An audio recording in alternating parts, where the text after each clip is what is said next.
Ross Matthews, welcome back to RaithTV. It's a long overdue catch-up. We've kind of been planning this in line with all of your appearances and looking at the targets, but what better time to come together than just before your testimonial. Massive occasion on the horizon. How are you feeling about it? Yeah, first of all, thanks for having me. But yeah, I'm really excited. Looking forward to my testimonial.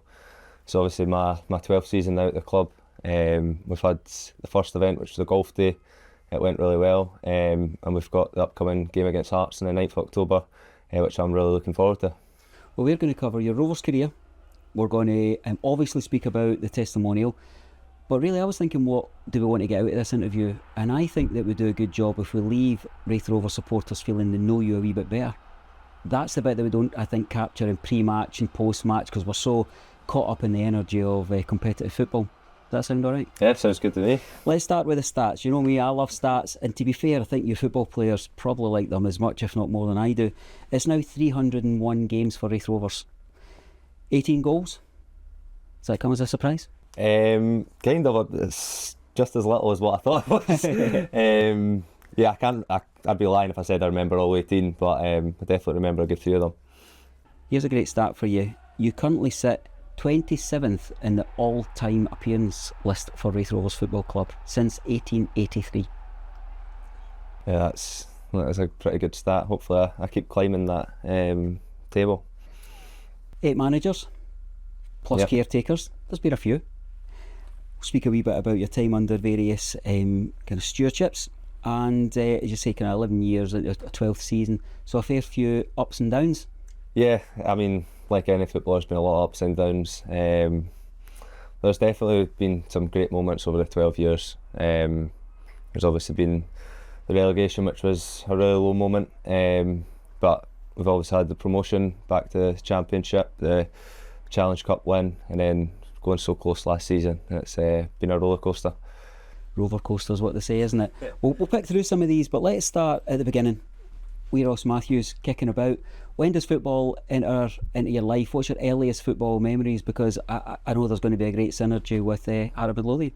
Yeah, I mean, from as long as I can remember, my dad's always kind of bought me football kits or footballs, had me in the back garden playing. I think I joined, my first ever club was Edinburgh City when I was 5-year-old maybe. My dad had bought me a season ticket at, like you said, Hearts. So I used to go to Tynecastle every second week with him. That's probably my earliest memories of football. Going to watch Hearts kind of the whole of my youth, until obviously I joined later on down the line, joined Hearts Youth Academy. So my games kind of coincided with the Hearts games, so I couldn't go to the games. And then later on from that, was released from Hearts and joined Raith Rovers, which is probably the best thing that could have happened to me. Great stuff. What's the first football kit you can remember getting? I mean, I've got a big bag of them. My dad's actually never chucked them out, so could probably find them out. But there's a video of me when I'm really young. I must only be 2 years old, and I'm wearing a Bayern Munich top. So a bit of a random one, but it was destiny. Yeah, my away Bayern Munich top. What's as a professional football player now, you know, is it what you aspired to be all the way through your youth? You know, you had a kind of parallel opportunity to go and into your studies as well, but is football always the draw? Yeah, it's always been my dream since I was young. It's always been the goal. I was one of the ones that was fortunate enough to actually become professional. I know there's tons of other people that don't get to do that, and that's why my mum and dad were massive on me kind of staying at school. I had the opportunity maybe after 4th year to come in here, but they made me stay for my 5th year at school, get my hires. But yeah, that's definitely always been my dream, and it's not something I take for granted. I love coming in here every day, and I couldn't ask for a better job. Who was your football role model? Who did you look up to when you were running about with the ball and you were commentating in your head? Who were you?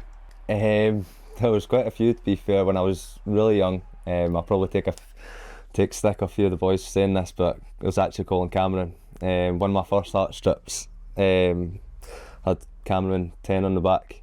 I think it was the cup winning strip when they won in '98. And then after that, probably went on to be Rudy Scatchell, who I was again lucky enough to play with here at Raith Rovers. So, and then as I was growing up, I used to love watching Steven Gerrard. Just when I used to play midfield, it used to be, he was everything I wanted to be. He could tackle, he could score, dominate games, scored important goals, and yeah, he was probably my favourite player to watch. Tell me about the journey that led you here to Kirkcaldy. Yeah, so like I said, I was released from Hearts when I was 15-year-old. So it was a pretty tough one to take at the time, obviously growing up a Hearts fan. I remember being distraught, sitting there in the car with my dad after. I'd been on trial with a few different clubs after, and it was Hugh McCann who was taking the youth academy here at Raith Rovers. He took me in for a trial, spoke to him straight after, I ended up signing. I loved it. I loved playing with the youth team, the under-17s, and then a year later it was Laurie Ellis and Grant Murray that gave me the opportunity to come in and sign an apprenticeship contract, and been here ever since. We'll talk about some of your firsts, because there are so many bits of football that overlap. We say regularly in interviews that, you know, Scottish football in particular is a goldfish bowl, but we can stretch that a bit wider. We were just chatting as we were kind of prepping here, and your dad had sussed out something that I did, in the fact that your debut here at Starks Park, Sheffield United. Yep. Tell me about the synergy in that one. Yeah, so a bit of a strange one. Obviously I never realised this until last week, but the new gaffer, Neil Collins, he was playing for Sheffield United that day, so my first ever game for Raith Rovers, he was playing on the opposite side. It's obviously strange how things like that work in football, but yeah, there was some top names playing that day. Harry Maguire, I feel like Kyle Walker maybe played, you could probably correct me if he didn't, but I remember I only came on for maybe a 5-minute cameo, but yeah, that was my first ever appearance for Raith Rovers. And your first memory of playing for Raith Rovers, the pride of your dad puffing out his chest didn't last long as he told you about the quality of your crossing? Yeah, I was just telling you that before. Obviously I came on that 5 minutes. I remember my dad slaughtering me for my first touch. I got the ball out, I came on right mid, and I took the ball out my feet and tried to obviously cross the ball, and it was the worst cross ever. It's been cut out right at the front post, and that's, my dad still reminds me about that to this day. First competitive start against Dumbarton, 2-2 draw, and remembered for an incredible 50-yard strike, Lewis Vaughan. If we place that back, I'll do a wee quick bit of sums and tell you that on the 2nd of May 2015 was when it was, and that would have been the day of our first interview together, 9 years ago. Oh, was it? I don't know if you remember, but yourself and Lewis and Ross Callaghan. Yeah, I do remember it. Yeah, the three of us standing. What do you remember about your competitive debut? I just remember I got told a couple of days before that I was starting. I think it was Laurie Ellis was actually caretaker manager at the time. I remember being absolutely buzzing, so excited. I think it was one of those games at the end of the season where we couldn't really move anywhere on the table, so it was an opportunity for him to give myself, one of the younger players, a chance to play. Be forever grateful for him for giving me my debut. But like yourself, main thing I remember from that day is that Louis Vaughan strike. I remember I was obviously playing in midfield, and the keeper's kicked it out. I just controlled it and half volleyed it over the keeper. I remember thinking at the time, what you trying? But I've came to see a lot of moments like that from him over the 12 years that I've played with him. He knew he was striking that ball there before it arrived at his feet, didn't he? Yeah, exactly. He sees things that not many of us see. So, your first start was actually against the kind of locally, was against Edinburgh City in the pre-season friendly as well. You remember that 2-each draw? Does that resonate in your memory? Another one I remember playing at Meadowbank. I think that was before they actually played there. I think they moved to Ainsley Park and then obviously moved back there. I remember playing right back that day, so I moved about quite a bit, as still to this day. So it was right mid the first time, right back first start. I remember playing that pre-season friend. I actually can't remember the score if I'm being honest, but 2-2 draw. 2-2. Yeah, well, probably not great for a defender. But yeah, I do remember playing that game. What about your first goal? This is where this synergy, this circular motion of everything just connecting, pleases me greatly. You remember it? It was against Ayr United, 2-0 away win for Rovers at Somerset Park. Yeah, I do. It was first game of the season. Again, I remember playing right mid, and it was Rudy Scatchell was playing. I can't remember if he was playing left mid or centre mid, but I remember him running through on goal, having a shot, like getting palmed out to me. I just let a tap in there for my first goal. But like you said, it was obviously a weird one with him being my hero growing up.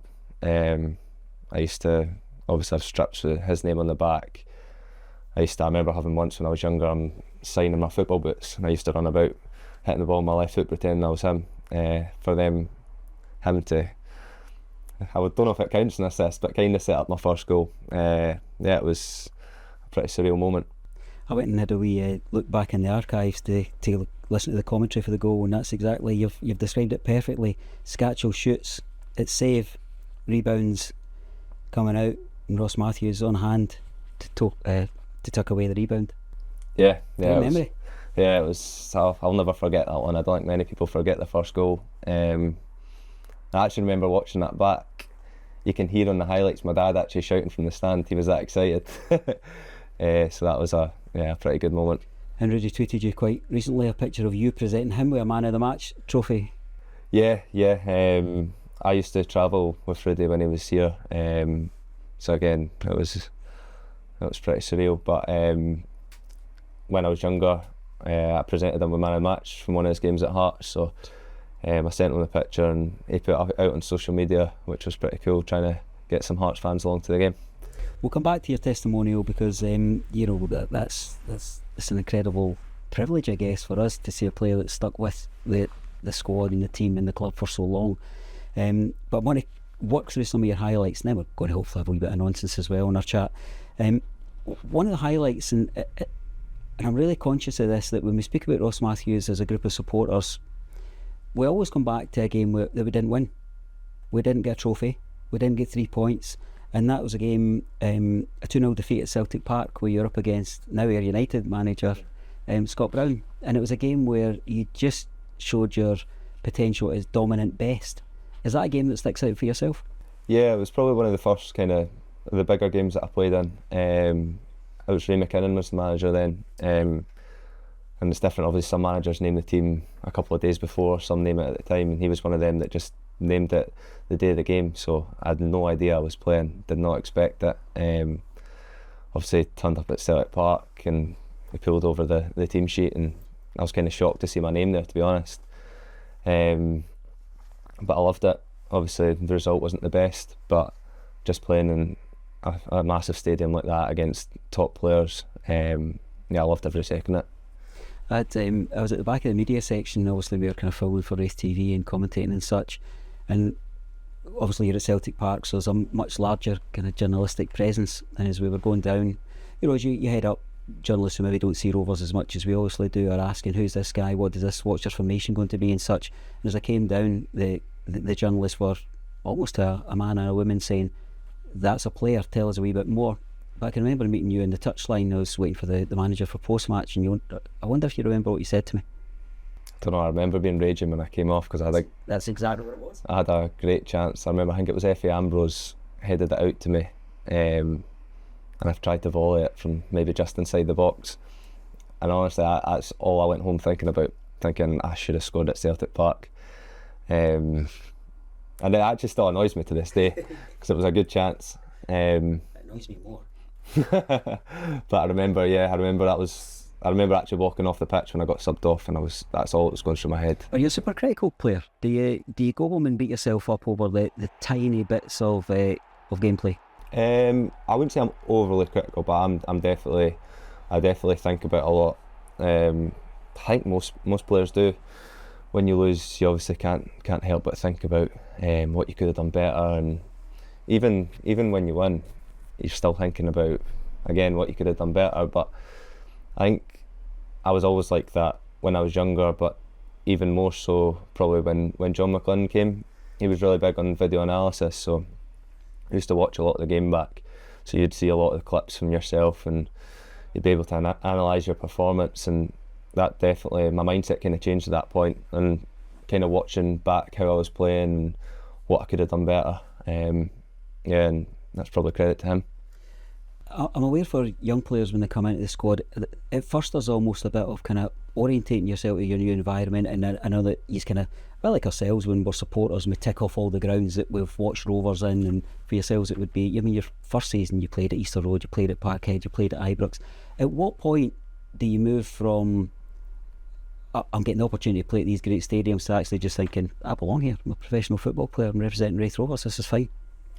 Yeah, like you said, I was so lucky the first kind of season I broke through under Ray McKinnon. It was when, I think it was Hibs, Rangers, I think Hearts was maybe the year before, were in the Championship, so I got to play at all those amazing stadiums. But it was a strange one because I was getting chucked in all the so-called bigger games away from home when we were being more defensive, but I wasn't playing every game, so I kind of made it my target at the end of that season to proper nail my place in the squad, and then I came back the next year, and that's when I kind of cemented my place in the starting 11, which was really good.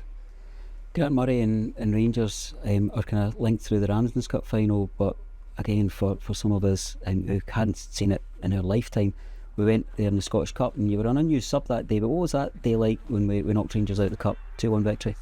Yeah, it was brilliant. Like you said, I remember just being on the bench and jumping up. Was it the Ryan Conroy free kick? Yeah. Did Christian Naddy score that day? Yeah. It was brilliant. And like you said, the Ramsden's Cup as well, that's something I'll never forget. I wasn't lucky enough to be part of the squad. You were only allowed 5 subs that day. I was just a young 17-year-old. But even just being part of the celebrations on the pitch after, it was brilliant. Managed to get into all the photos though. I know. Done well. You look in the hall there, it's me and Louis Vaughan trying to get in on the back of all the photos. What about your chance did come in the Challenge Cup final though, Queen of the South? Yeah, like you say, that's probably one of my highest moments at Raith Rovers. Going back to the semi-final as well, obviously scoring a goal against Kilmarnock, it was myself and then Aaron Arnott scored, getting into the final, and then obviously I'd been part of that squad of the Ramsden's Cup, but I didn't play at all. So going into that game, I was just thinking I really want to be. I was captain that day as well because Kyle Benedictus was. I can't remember if he was injured or suspended. But I remember just thinking I want to be a Raith Rovers captain that's lifted it. Yeah, I was buzzing to be lifting the trophy at the end of the game. There's not many have. Yeah, I mean, my dad sounds like some crazy stat man, but he was one that told me I think there's only 3. Or maybe 4 now. Well, a fellow kind of Hearts aficionado and Jason Thompson lifted the cup against Rangers in the Ramsden's Cup, and I spoke to him, it's maybe the week before the Queen of the South game, and he says, you'll be back in us, and he says, I don't want another Rovers captain lifting that cup, so I'm sure that was tongue in cheek, but yeah, it's a pretty privileged place to be. Yeah, it is, 100%, and obviously I played with Jason. Jason was a brilliant captain, probably one of the best I've had at Raith Rovers. It doesn't surprise me he said that at all, to be honest. But yeah, it was a real privilege that day to be able to lift the trophy. More than any other Raith Rovers supporter, that day was hugely important because it was my kid that got to hand over the trophy.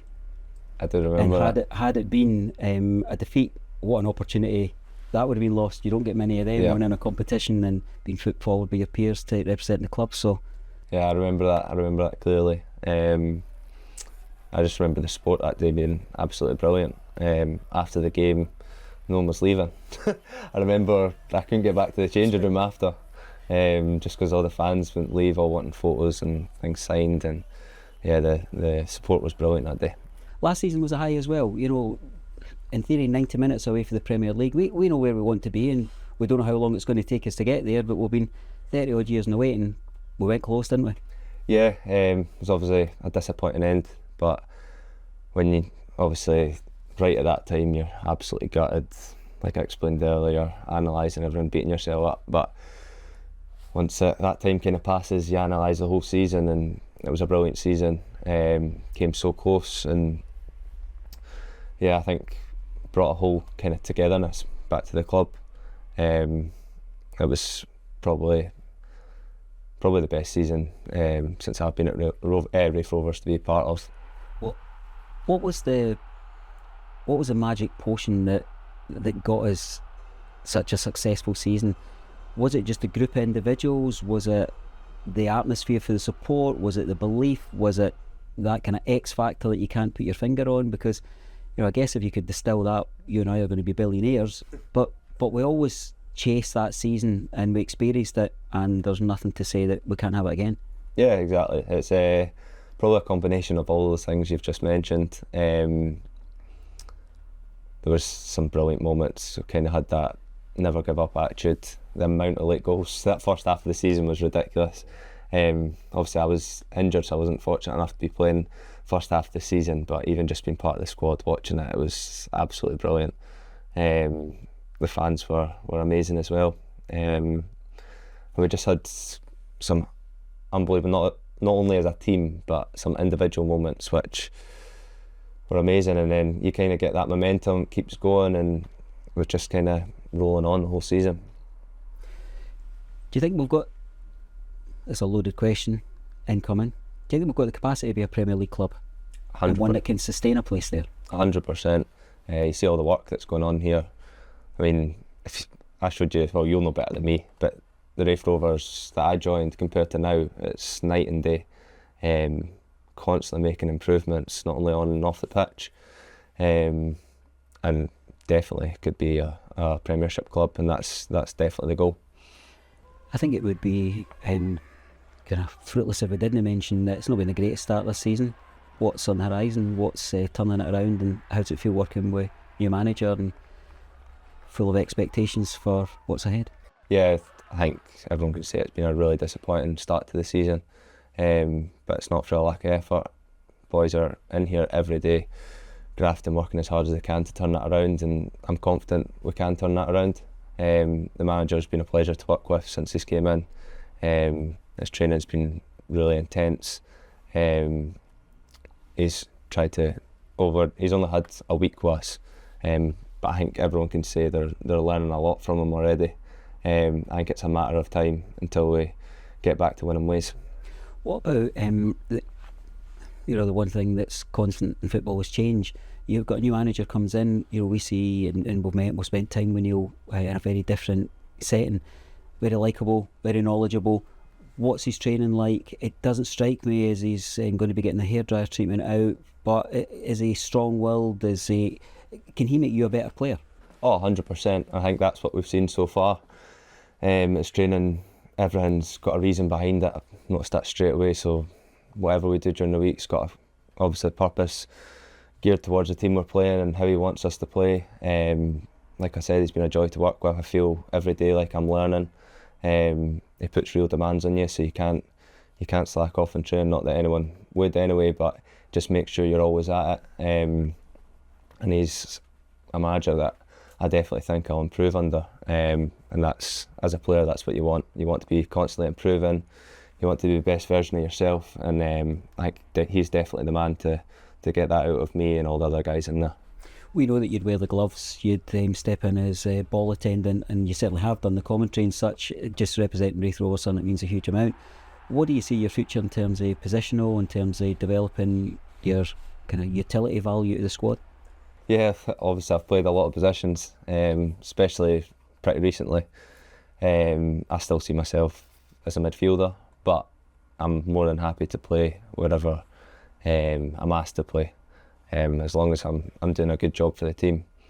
It's probably one of those things that's because I can play a number of positions. I've been asked to play a number of positions, but wherever I'm asked to play, I will happily wear the jersey and do my best. We've always got to be balanced across a career, and if you're here at Raith Rovers, there's highs, but there's lows as well. Talk to us about that relegation season. It was something that seemed to be coming as like a juggernaut that we couldn't stop, and it became very apparent, particularly after the game up in Paisley. Yeah, that was probably, definitely the lowest moment of my career so far.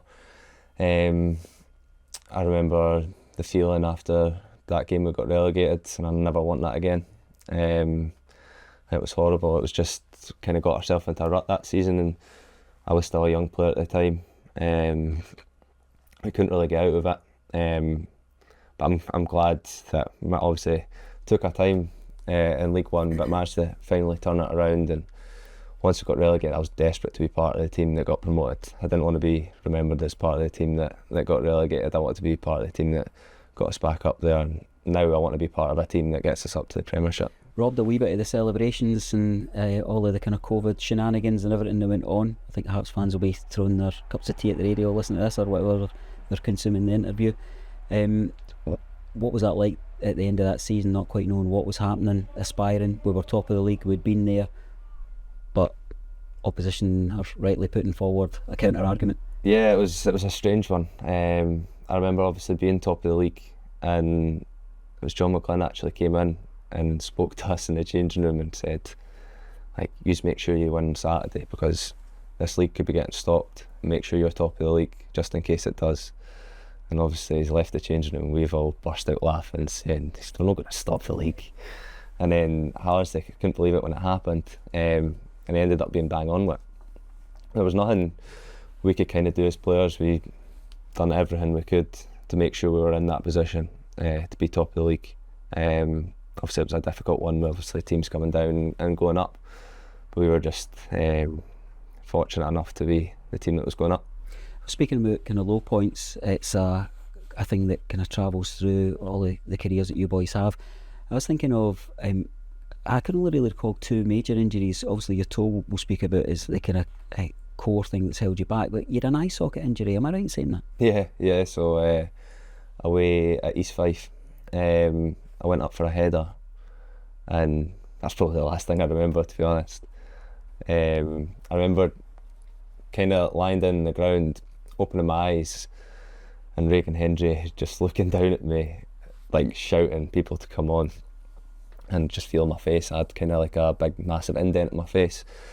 Obviously got rushed straight to hospital, and then I remember getting a phone call, or my dad actually got a phone call in hospital, and because I had no idea who did it, and I was asking who did that, like obviously raging, and it was Grant Anderson. It was one of my own players that did it. He obviously went up for the header trying to win it, but he went up with a leap with a big elbow, and it smashed me right in the side of the eye, so I broke my eye socket in my jaw. That was a pretty nasty one. 4-2 defeat. Maybe that was Anderson getting one back, because he was taken off for you to come on at Sheffield United. Maybe that was it. He's bided his time. He was a clever lad, isn't he? He was known for using his elbows going up for a header. So it was merely leverage.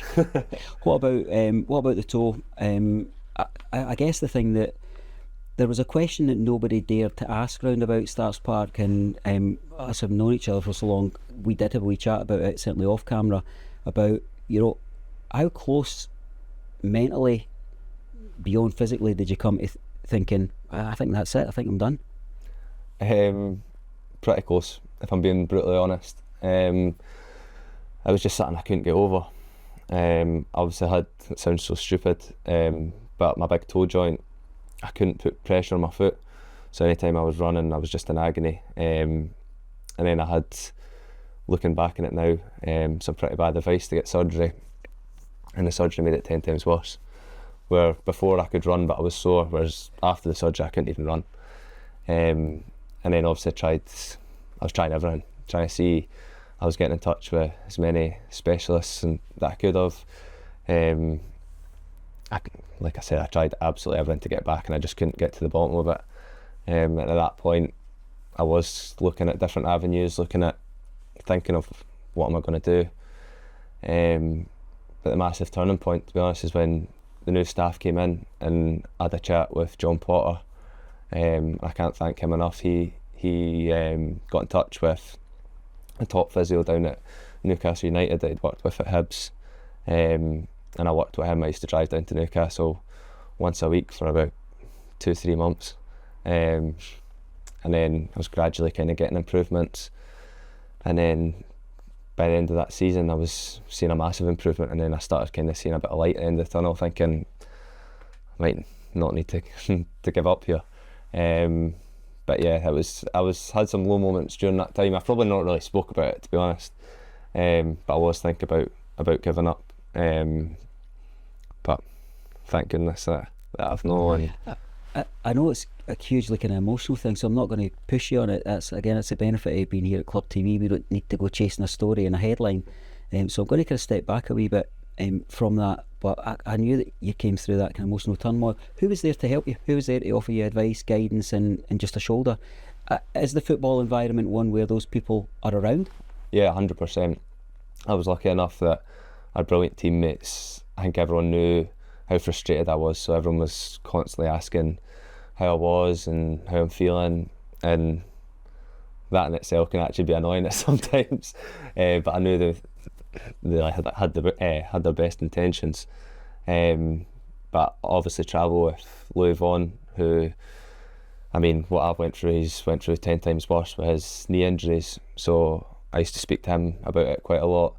My family, my girlfriend, my friends. I used to kind of openly speak about it. Probably not so much to people at the club, but as well when I was injured, the Raith fans were amazing with me, because I know as a supporter of a football club it can be so frustrating when you've got a player and he's out injured and people blame the player, but I think they could see I was doing everything I could to try and get back, and they could see how frustrated I was.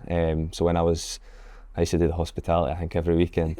So I got to know everyone there and everyone up at the stand that whole season that I was out injured, and everyone was brilliant with me. So yeah, it was. I can't thank the Raith Rovers fans enough. Talk to me about that relationship with supporters, because we know we're a funny breed. We clap the team off, we sing their names, we have enormous pride despite falling short up in Dingwall. We're left just feeling that that's what life's the Raith Rovers fans about. Fast forward a dozen games and we're throwing our pies and vowing never to come back. We always do. How do you cope with the highs and the lows?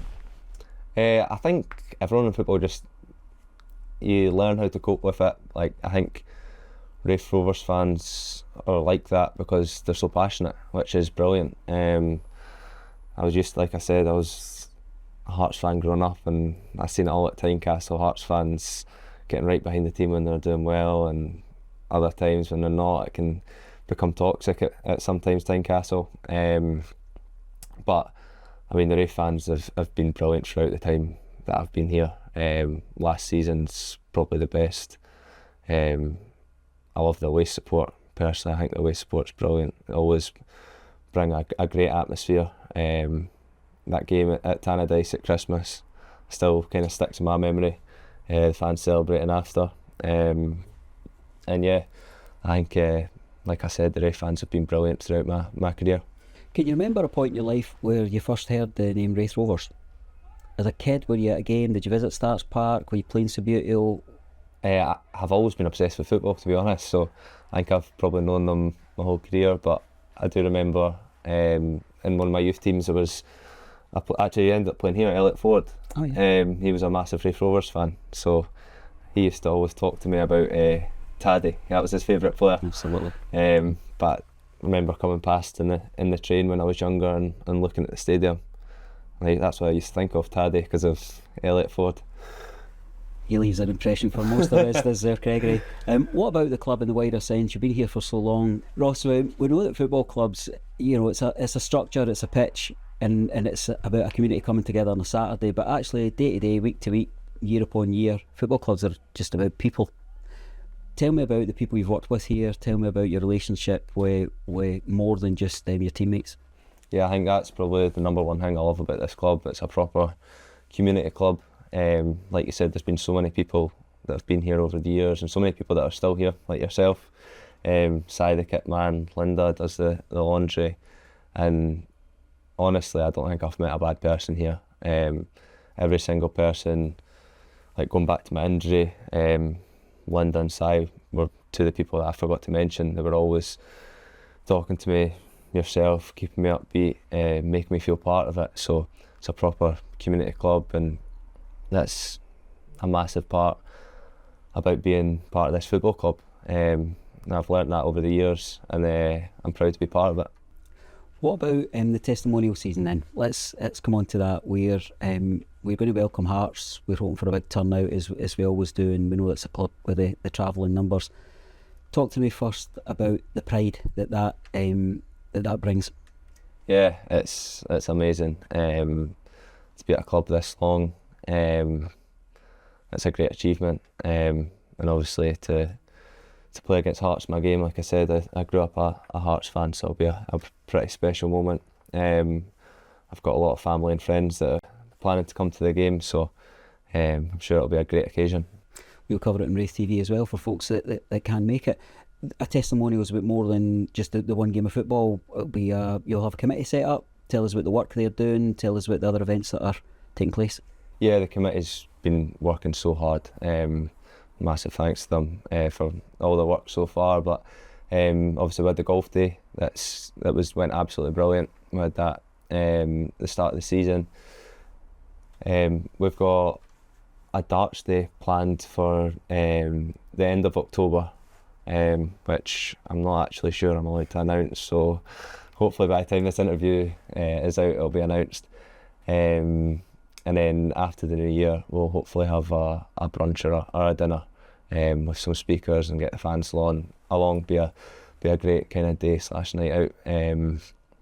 But yeah, there's quite a few events been planned. Everyone's been working hard. But the next one coming up is obviously the game on the 9th of October, which I can't wait for, to be honest. Got the kits picked out? I do. I'm going to have to keep that secret for the moment. But I've managed it. Special thanks to obviously Andrew Barrowman. Him and he's obviously got his soccer shop. They've helped me out massively with the kits, so I can't thank him enough. But yeah, we've got a nice kit coming up for the game, and it should be a good one. Testimonials used to be, at the last kind of throw of the dice for players, but the modern professional goes on and on and on. You got any targets set? You see how long you see yourself playing?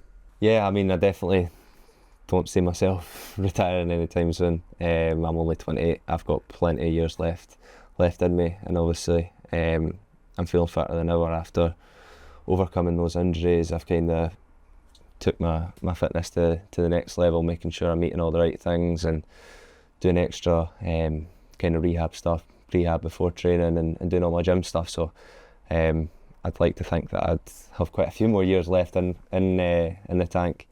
Who knows what will happen, but I would love to have them at Raith Rovers. 18 goals, you've got to round that up, certainly. Yeah, well, that's definitely... That'll guarantee at least another 100 games, won't it? That'll definitely need to improve those numbers, so that could definitely be a goal in there for me. What about a wee kind of challenge that I've set you, which was something just a wee bit more relaxed, was to think about coming up with what your definitive teammate would look like. So you can either go, this squad, I'm digging you out a hole here because I know you didn't read the email properly, or you can go across your career. You can mix and match. Yeah, I'll do a mix and match, because I did have a couple in my head from this squad. I'll see if any come up. Let's go with head and ability of the lads that you played with. There's two that stick in my head. I thought Jack Hamilton, because Jack Hamilton's leap is incredible. That big curly head of his, can't miss the ball. And then the other one that sticks in my head would be Dougie Hill.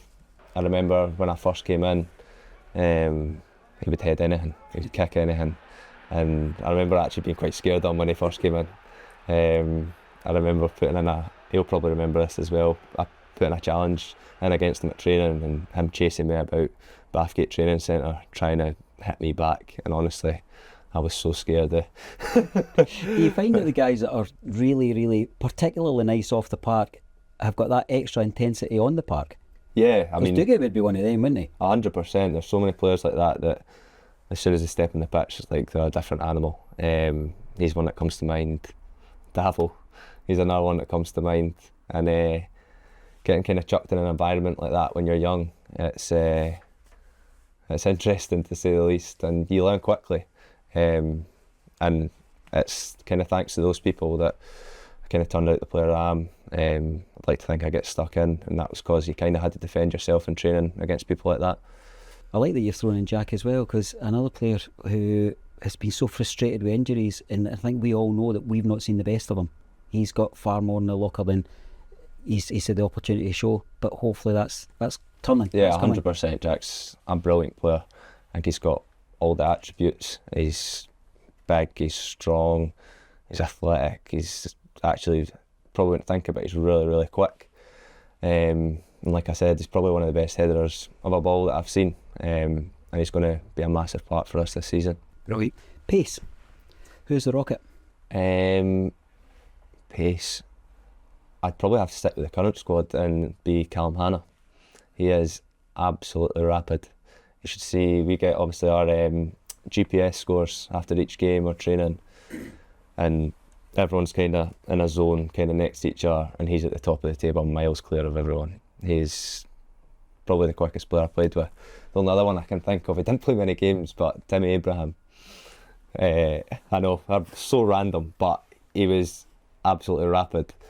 If we're talking purely on pace, but I'd go, Callum Hannah. Right foot. Probably an easy one, Lewis Vaughan.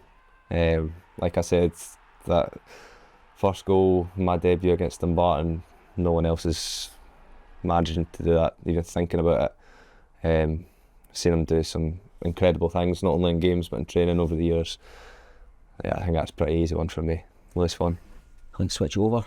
Who's the left foot wizard? Left foot. See, I initially thought Aiden Connor. So again, some of the things he does are incredible. Free kicks. He obviously had that season 2 years ago. Some of the goals, this highlight reel from that season must have been incredible. This is where I come in and say you rightly thought Aiden Connolly, but I'll give you another shot. No, he probably would still be Aiden Connolly. He's going to be my answer, but if I'm allowed current players, just Rudy Scatchell, his left foot. He was probably coming to the end of his career when he was at Raith, but you could still see it in training. He would just smash everything with his left foot, and he would never miss a target. Some of the goals he scored for Hearts were incredible, and he did score a couple of good ones while he was here. But I'll go with Aiden. What about creativity? You, as a midfield player, your role's often to hold and keep the structure and keep the system in place. Let the fantasy players go and do their stuff. Who grabs the attention? I don't want to say his name too often because I travel in one, but again, it's going to have to be Louis Vaughan. Like I said, some of the things he even thinks of wouldn't cross my mind. I've had games where, unfortunately, we've both been injured. Been sitting up in the stand watching, someone will get the ball like 30-40 yards out and he'll be shouting shoot. And I'll be thinking, I did not cross my mind, but he's the only guy that would think like that. I've learnt a lot from playing with him, playing against him. Probably the most creative player that I've played with. What about the engine, the absolute powerhouse? Where does the grit and determination come from? Engine, again, probably current team, Scott Brown, coming back for pre-season this year. He was ridiculously fit, probably the fittest player I've seen. Only one that crosses my mind other than that's Frankie Masonda. When he first signed, he was ridiculously quick. I remember getting put in sets of how fit you were, and I was normally one up the top, so I got put in the top set. I think it was me, Danny Armstrong, Frankie Masonda. And Frankie Masonda was honestly about half a lap of the pitch ahead of us. And then we got back to the start and he wasn't even breaking sweat. And I was thinking, who is this guy? But he's extremely fit. Him or Scott Brown. I'll go Bruni. What about leadership qualities? You've said yourself, and I know this, that armband means a huge amount to you. But when you're not wearing it, it needs to be in the arm of somebody that you consider to be a leader. Yeah. Who would stand out? I think I mentioned him earlier, but Jason Thompson. When I was first coming through, he was one of the players that would always speak to the younger players. He'd always kind of give us advice, make us feel welcome, make us feel part of it. And definitely I would say him a proper leader. And obviously he's the guy that's lifted the Ramsden's Cup against Rangers. But yeah, he'd be my leader. It's interesting you mentioned about being a leader on as well as off the park. You see your role as being wider than just the person that leads the boys up the tunnel. Yeah, exactly. I think it goes without saying, he was a leader on the park. He was always a player that would lead by example in the way he played. I wouldn't say he was a massive talker, but he didn't kind of have to be. He would give you instructions when he had to, but I would say it was off the park kind of. As a young player, he was what we needed. Likes of myself and Louis Vaughan still speaks to us to this day. So, he was a brilliant captain. It's come to banter. Who's the class clown? That's a hard one. It's not a dressing room over the years that's been short of hilarity. Yeah. One, people probably wouldn't expect, Dave Mackay. He had me in stitches every day. He used to travel in with me to train. It was me, Robbie Thompson and Dave, and I was kind of in the middle, but Robbie and Dave were complete opposites. Dave was the most relaxed guy alive. Should turn up late basically every day. Robbie would be there half an hour early. Get so annoyed with him, and Dave just couldn't understand why he was getting so annoyed. But he was so funny in the car. He used to play stupid games now back from training. Club DJ for a while as well. He was some terrible songs, but yeah, he was a good laugh in the changing room. Does hijinks still have its place in the modern day dressing room? Is it still full of kind of carry on, or is it finish, shower, protein shake, and up the road? No, there's definitely still quite a bit. I don't know how much I can say on camera, but yeah, we've got a few guys over the years with good.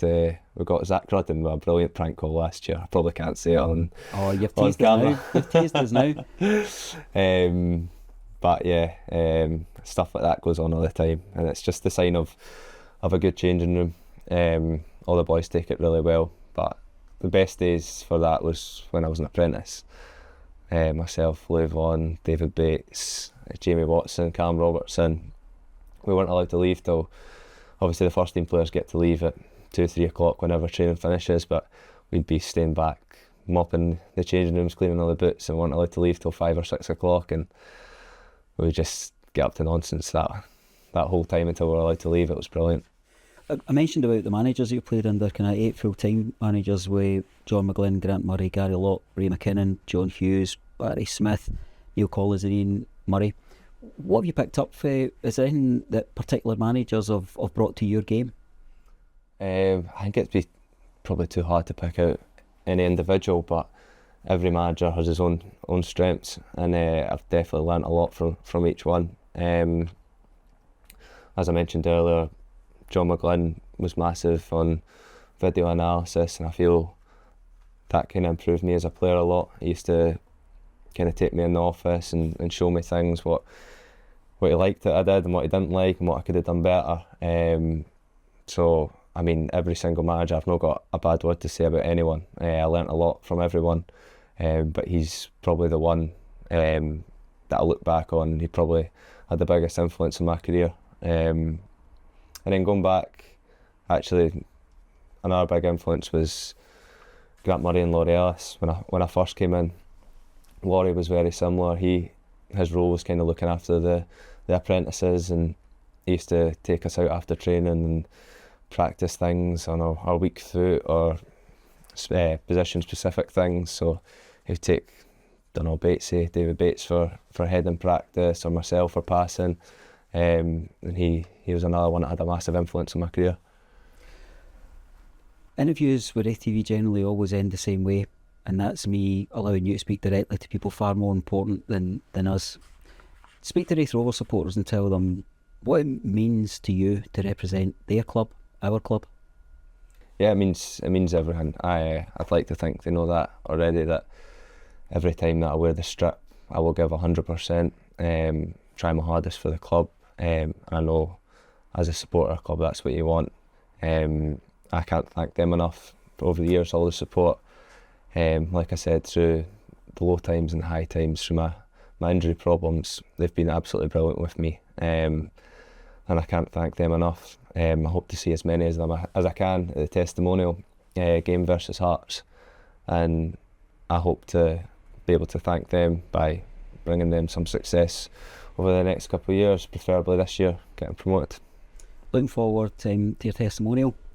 Always look forward to seeing you wearing their jersey, and we know that it's time for us to go on a kind of upwards trajectory. We know where we are, and what a night it'll be for your family. That puff of the chest for your father when you came on against Sheffield United, current gaffer sitting in the Sheffield United bench, and now we see you leading the team out against these beloved Hearts. Yep. Thanks for joining us, Ross. Thanks very much. Thank you.